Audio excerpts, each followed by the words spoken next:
एक संत एक जगह हरि चर्चा कर रहे थे, सत्संग चल रहा था। बड़ी सुंदर भगवान की लीलाओं का वर्णन कर रहे थे। संतों का तो यही काम है, सारे संसार को भगवान के चरणों में लगाना। महात्मा का काम क्या है कि जीवात्मा को परमात्मा से मिलाना। तो बड़ी सुंदर चर्चा हो रही थी। वहीं पर उसी समय एक नास्तिक व्यक्ति आ गया और वह व्यक्ति आकर के सत्संग में बैठ गया। थोड़ी देर तक उसने सत्संग सुना और उसके बाद उन महात्मा जी से बोला, महाराज जी, ये रामायण की कथा, ये राम जी का चरित्र वर्णन आप कर रहे हो, इसे छोड़िए, कोई ऊंची बात सुनाइए।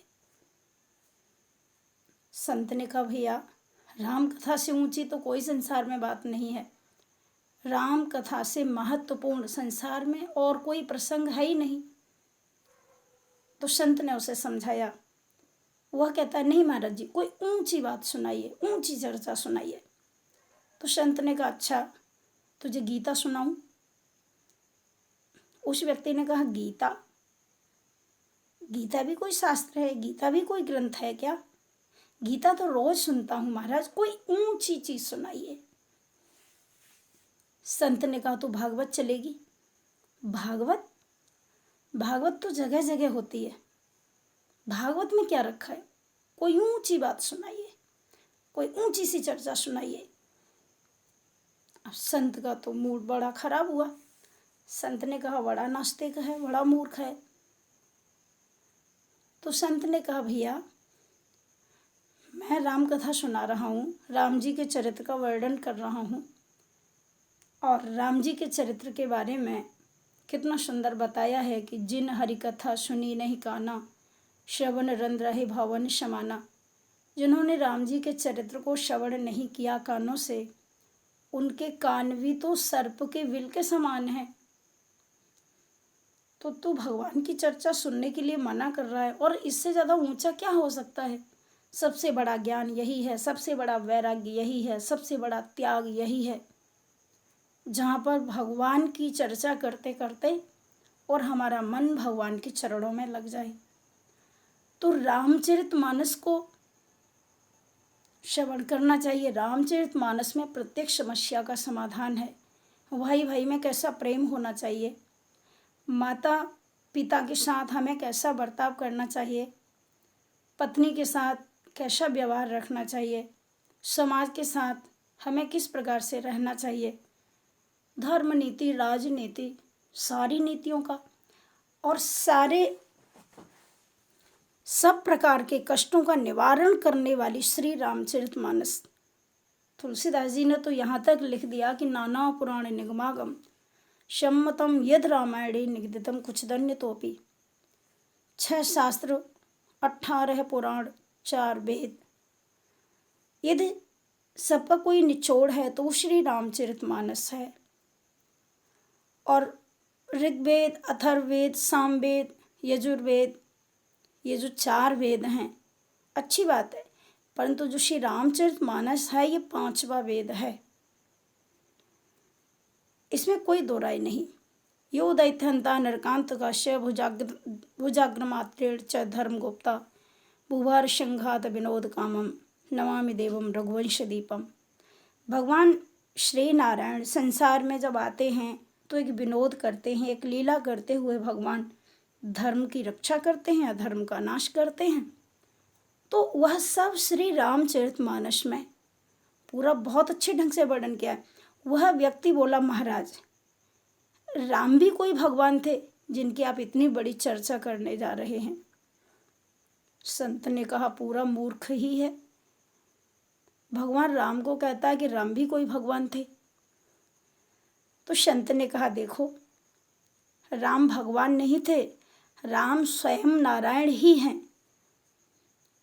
वह बोला कि ये बताइए, एक साधारण मनुष्य बन के कोई संसार में और थोड़ा अच्छा सा काम कर गया तो वो भगवान कैसे हो सकता है? जो नास्तिक लोग होते हैं वो ऐसे ही बोलते हैं। तुलसीदास बाबा ने भी लिखा, बातुल भूत विवश मतवारे, ते नहीं बोल नहीं बचन विचारे। जो लोग भगवान को जानते नहीं, जिन लोगों का भगवान के चरणों में अनुराग नहीं, वो तो ऐसे ही वचन बोलते हैं क्योंकि उनको सत्संग नहीं मिला है, और बिना सत्संग के भगवान को जाना नहीं जा सकता है। तो उन संत ने बहुत समझाने की कोशिश की कि देख भाई, तू सुन ले और समझ ले, श्री रामचरितमानस 5वां वेद है। और वास्तव में राम लक्ष्मण भरत शत्रुघ्न ये जब अवध में आए तो भगवान नारायण की श्वास से 4 वेद निकले हैं। तो 4 वेद यहाँ पर भगवान राम तो साक्षात नारायण हैं, भरत लक्ष्मण शत्रुघ्न यहाँ ये भी अवतीर्ण हो गए। तो तुलसीदास जी महाराज लिखते हैं, तुलसीदास जी महाराज ने विचार किया कि जहाँ पर राम, जहाँ नारायण भगवान एक मनुष्य बनकर के अवतरित हो गए, वहाँ पर उनकी चर्चा करने के लिए कोई ऐसा कवि हो जिसकी बुद्धि इतनी तीव्र हो, जो उनके गुणों का गान कर सके, उनके गुणों को लिख सके। इसलिए तुलसीदास जी को कवि नहीं कहा है। सूरदास जी कवि हैं, रहीमदास जी कवि हैं, परंतु तुलसीदास जी कवि नहीं हैं। तुलसीदास जी तो संत हैं, और संत भी नहीं, संत शिरोमणि हैं तुलसीदास जी। तो संत ने इस पर बहुत उस व्यक्ति को समझाया कि देख, तू मान ले, भगवान जो नारायण हैं, श्री राम साक्षात नारायण हैं।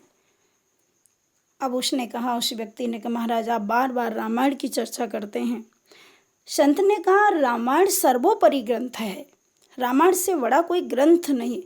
मैं कहता हूँ कि वेदों का भी सार है श्री रामचरितमानस। तो उस नास्तिक व्यक्ति ने संत से कहा, आप भी क्या, मैं कहता हूँ कि राम भगवान नहीं हैं और रामायण कोई ऐसा ग्रंथ नहीं है जिसकी आप बार बार चर्चा करते हो। वो तो पूरा मूर्ख ही था ना। और उसने संत से कहा, अरे क्या हुआ, एक छोटी सी लड़ाई उसका इतना बड़ा बवंडर बना दिया। तो वह मूर्ख कहता है कि रामायण रामायण रामायण की पूजा करो। क्या है रामायण? एक राम हते एक रावण न, एक छत्री एक बामन न, विन्ने विन की नार हरी, तो विन्ने विन को मारन न, तनिक बात सी बात रही, बाबे तुलसी लिख गए पोथन न। संत ने कहा, कर लो बात, ये तो बिल्कुल मूर्ख ही है। इसलिए तुलसीदास बाबा लिखते हैं, मूर्ख हृदय न चेत, जो गुरु मिलहि विरंच सम, फूले फरे न बेत, जदब सुधा वर्षें जलत। मूर्ख कभी सुधर नहीं सकता, सट तो कभी कभी सुधर भी जाता है, क्योंकि सत्संग के कारण बहुत से लोग सुधर जाते हैं। लेकिन जो मूर्ख होता है उसे तो भगवान की कृपा से ही सुधारा जा सकता है।